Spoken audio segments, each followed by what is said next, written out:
Hello दोस्तों, आप सबका बहुत बहुत स्वागत है, अभिनंदन है। एसएससी जीडी एग्ज़ाम दोस्तों आज आपके 11 फरवरी के दूसरे शिफ्टों का दोस्तों ख़त्म हो चुका है। और साथीगण आइए दूसरे शिफ्ट में दोस्तों किस प्रकार से आपके एग्ज़ाम में क्वेश्चन पूछा गया रिव्यू करने वाले हैं ना। तो साथीगण जिनका भी एग्ज़ाम आने वाले शिफ्टों में है उनके लिए बहुत इंपॉर्टेंट ये क्लास होने वाला है। तो साथीगण देखिए, पहला क्वेश्चन क्या पूछा गया था कि भारत की 11वीं पंचवर्षीय योजना का विकास लक्ष्य क्या था। तो साथीगण 8.1% बेसिकली 11वीं पंचवर्षीय योजना का विकास लक्ष्य था। हमेशा दोस्तों आपके एग्जाम में पंचवर्षीय योजना से क्वेश्चन पूछा जा रहा है, करीब हर एक शिफ्ट में 2 क्वेश्चन पूछा ही जा रहा है। साथीगण अगर आपके अंदर में अभी भी पंचवर्षीय योजना से वीकनेस है तो दोस्तों जरूर पढ़ के जाना, बहुत इंपॉर्टेंट है। अगर मैं बात करूं कि 11वीं पंचवर्षीय योजना का विकास बेसिकली 8.1 लक्ष्य रखा था, लेकिन उसमें से दोस्तों 7.9% की विकास दर हासिल की गई थी।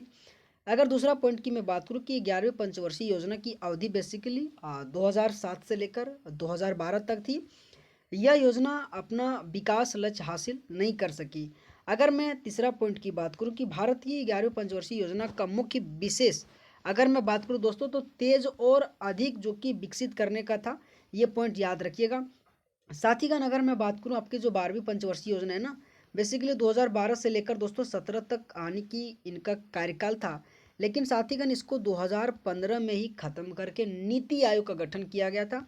ये भी दोस्तों आपके एग्जाम में कई बार क्वेश्चन पूछा जाता है, तो आपको याद रखना है। उसी तरह से दोस्तों थर्ड पंचवर्षीय योजना से क्वेश्चन पूछा जाता है कि सबसे विफल पंचवर्षीय योजना कौन सा था। तो तीसरा पंचवर्षीय योजना, इस पॉइंट को याद रखिएगा। साथीगण अगर मैं अगला क्वेश्चन की बात करूं कि भारत के संविधान के अनुच्छेद 49 में क्या प्रावधान है। तो स्मारक एवं संस्थानों पर तथा प्राकृतिक महत्व की वस्तुओं का जो संरक्षण करना ना, बेसिकली आर्टिकल 49 में इनके बारे में जिक्र किया गया। साथीगण अगर आपके एग्जाम में हमेशा चाहे आर्टिकल 50 हो चाहे आर्टिकल 48 हो, हमेशा क्वेश्चन पूछा जाता है। अगर मैं आर्टिकल 48 की बात करूं तो पशुओं के कल्याण और क्रूरता के विरुद्ध उनकी सुरक्षा के लिए बारे में दोस्तों आर्टिकल 48 में कहा गया।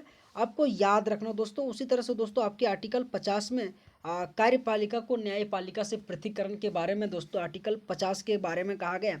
साथ ही हमेशा आपके एग्जाम में आर्टिकल बहुत इंपॉर्टेंट रहता है, 1 से 2 क्वेश्चन हमेशा पूछ ही लेता है। साथ ही आपको पॉलिटी में सबसे ज़्यादा आर्टिकल पे ही ध्यान देना, यकीन आपके एग्जाम में क्वेश्चन पूछा जा रहा है। अगला क्वेश्चन साथीगण की भू परपट्टी किसका बना होता है। तो बेसिकली सिलिका और एल्युमिनियम का बना होता है। इस सिलिका और एल्युमिनियम का भू परपट्टी बना होता है। अगर साथीगण मैं इनके बारे में कुछ जानता हूँ कि पृथ्वी की आंतरिक संरचना कई संकेंद्रित परतों से बनी होती है। अर्थात पृथ्वी के आंतरिक भाग को क्रस्ट, ऊपरी परत कहते हैं, और मेंटल जो कि मध्य परत, और कोर जो कि निचली परत नाम की 3 परतों में बांटा जाता है। क्रस्ट पृथ्वी की सतह का सबसे ऊपरी परत है, जो महाद्वीप में करीब 35 किलोमीटर और समुद्री के तल में सिर्फ 5 किलोमीटर मोटी होती है।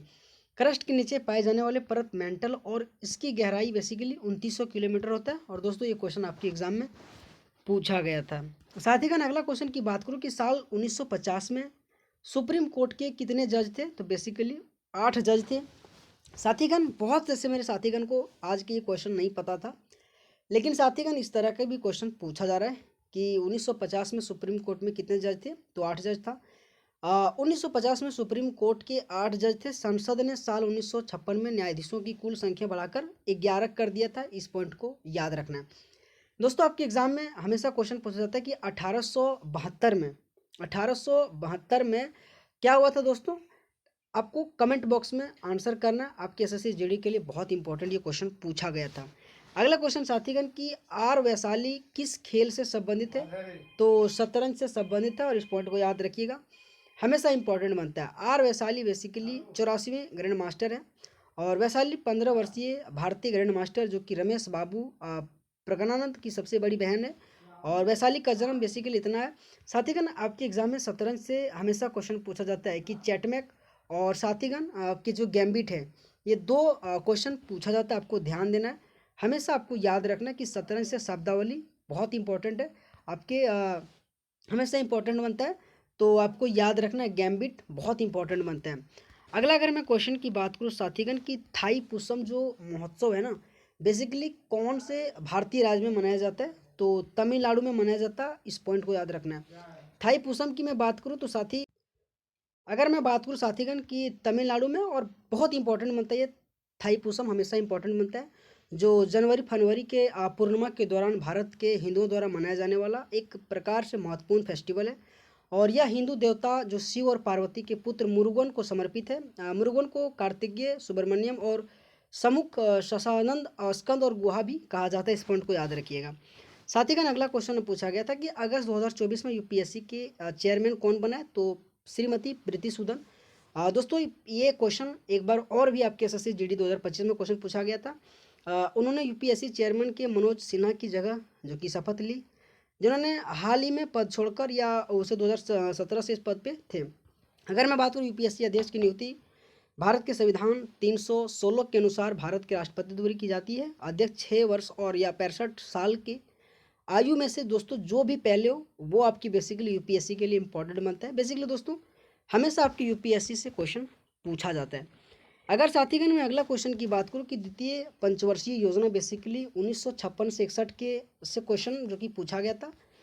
अगर मैं बात करूं दोस्तों, हमेशा आपके एग्जाम में पंचवर्षीय योजना, मैंने कहा ना आज के 20 शिफ्टों में दोस्तों 2 प्रश्न पूछा गया था, जिसमें से दोस्तों अगर मैं बात करूं द्वितीय पंचवर्षीय योजना आपके महालनोबिस मॉडल पर आधारित था, आपको याद रखना है। अगर दोस्तों मैं बात करूं कि द्वितीय पंचवर्षीय योजना बेसिकली आपके उद्योग पे आधारित था, इस पॉइंट को भी याद रखिएगा। तो साथीगण आज का पेपर थोड़ा इतना सही था, है ना। और आप सबको अगर क्लास अच्छा लगा तो प्लीज़ साथी वीडियो को लाइक करना और चैनल को हो सके तो सब्सक्राइब करना। कम समय में दोस्तों सेकंड शिफ्ट का जो भी क्वेश्चन मुझे लगा रिव्यू में किया, है ना। तो आप सबका बहुत बहुत धन्यवाद दोस्तों, आप सबका बहुत बहुत थैंक यू सो मच। तो